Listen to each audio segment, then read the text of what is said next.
हाय दोस्तों। तो आज हम लोग देखेंगे, ये मेरा पहला वीडियो है, पहले आपको बता देते हैं। आज हम देखेंगे 1 से 20 तक परमाणु संख्या और परमाणु भार याद करना तत्व के। देखिए यहाँ लिखा हुआ है 1 से 20 तक तत्व के परमाणु संख्या तथा परमाणु भार याद करने का तरीका।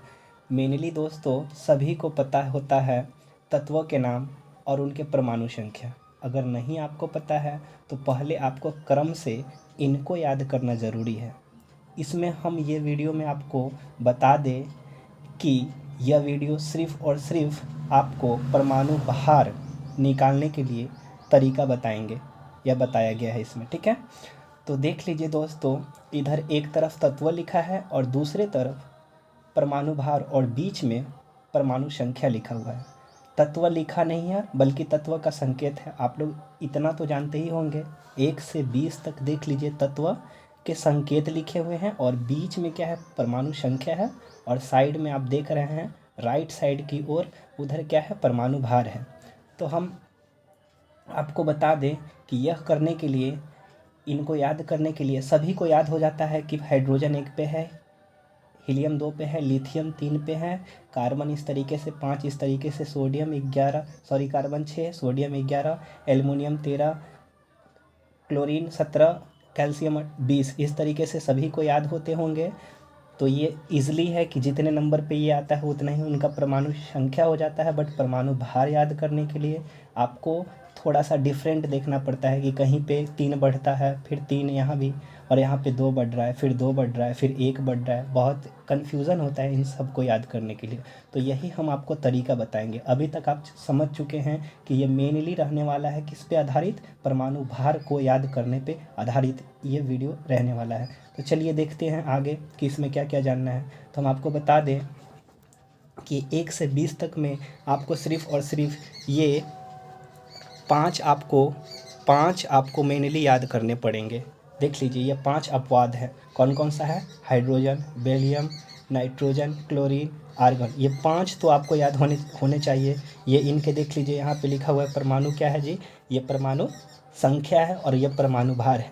जो आपको ये 5 तो याद करने ही पड़ेंगे। सॉरी, मैंने कहा है कि 1 से 20 तक कहा है, इसके लिए माफ़ी चाहेंगे। आपको 5 हम रटने के लिए बोल रहे हैं। कौन कौन से 5 फिर से हम रिवीजन करा देते हैं, रिपीट कर देते हैं। कौन कौन से 5, हाइड्रोजन, बेरिलियम, नाइट्रोजन, क्लोरीन और आर्गन। इनका देख लीजिए, हाइड्रोजन का 1 और परमाणु भार भी 1 ही होता है। बेरिलियम का 4 और 9 परमाणु भार होता है। नाइट्रोजन का 7 और परमाणु भार 14 होता है। क्लोरीन का 17 और परमाणु भार 35.5 होता है। उसी तरीके से आर्गन का 18 परमाणु संख्या और परमाणु भार कितने, 40। ये 5 दोस्तों अगर आपको याद है तो आगे हम ट्रिक से बाकी बचे 15 को जान सकते हैं।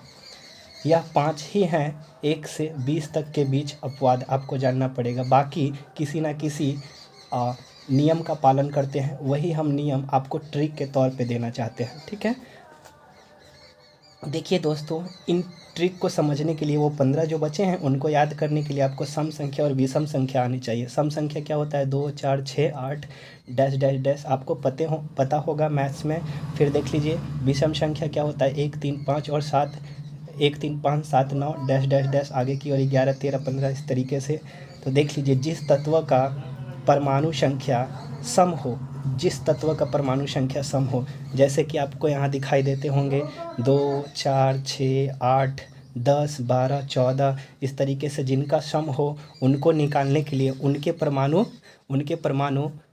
भार निकालने के लिए क्या किया जाता है, परमाणु संख्या गुने 2 किया जाता है। एग्जाम्पल हम ले लेते हैं जैसे हीलियम कितने, परमाणु संख्या कितने होते हैं, 2 होते हैं। तो भार निकालने के लिए क्या करेंगे, परमाणु संख्या 2 और उनको अपने खुद से क्या करेंगे जी, 2 से गुना कर देंगे तो 4 आ जाएंगे। उसी तरीके से आगे देखते हैं कि ऑक्सीजन का कितना होता है, परमाणु संख्या 8। तो हमको बाहर निकालना है तो 8 में क्या करेंगे, 2 से मल्टीप्लाई करेंगे तो कितना आ जाएगा, 16। इस तरीके से आप घर पे इन और बाकी बचे कितने, 6 का, तो 6 सम संख्या है तो उसमें 2 से गुना करेंगे तो 12। क्या आ रहा है, क्या आप समझ चुके होंगे, ठीक है। और बाकी बचे विषम संख्या वाला परमाणु भार कैसे निकालते हैं उनको देखते हैं। तो जिस तत्व का परमाणु संख्या विषम हो, जैसे 1, 3, 5, 7, इस तरीके से रहे तो परमाणु भार कैसे निकालते हैं? तो आपको दिखाई दे रहा है कि परमाणु भार ऐसे तत्वों को निकालने के लिए क्या किया जाता है जी, परमाणु भार गुने 2 और उस पर से एक अलग से जोड़ दिया जाता है। एग्जाम्पल देख लेते हैं, जैसे लिथियम, तो इनका परमाणु संख्या है 3, तो ये सम है या विषम है? तो पता चलेगा आपको कि यह विषम है। तो विषम में हम ये नियम याद रखेंगे कि परमाणु संख्या में 2 से गुना करके और क्या करना पड़ता है, एक अलग से जोड़ना पड़ता है। तो 3 दूना 6 और 1 7 हो गया। इस तरीके से देख सकते हैं। आगे बी का, बी फॉर ब्रॉन, क्या है जी, 5, 5 गुने 10 और 1 11। इस तरीके से क्यों 2 से गुना करके एक जोड़े हैं? क्योंकि ये 5 सम है या विषम? विषम है। क्लियर है? क्या आपको समझ में आया होगा? दोस्तों हम ये 15 आपको ट्रिक से बता चुके हैं, बाकी बच्चे आप खुद देख सकते हैं, ठीक है। 20 के ऊपर आपको ये लॉजिक नहीं लगता है। तो बहुत अच्छा मुझे लगा इस तरीके से। कोई बुक में ऐसा तो नहीं दिया हुआ है, मैंने खुद से ये ट्राई किया है, आप भी खुद से ट्राई कीजिए। और बाकी बच्चे जो सम और विषम है आपको खुद ही लगा करके, आप 2 बात याद रखना है कि सम हो तो 2 से गुना होगा और विषम हो तो 2 से गुना होकर के +1 होगा। बस इतना लॉजिक था इसमें और कुछ भी नहीं था दोस्तों, ठीक है। अगर ये आपको वीडियो अच्छा लगा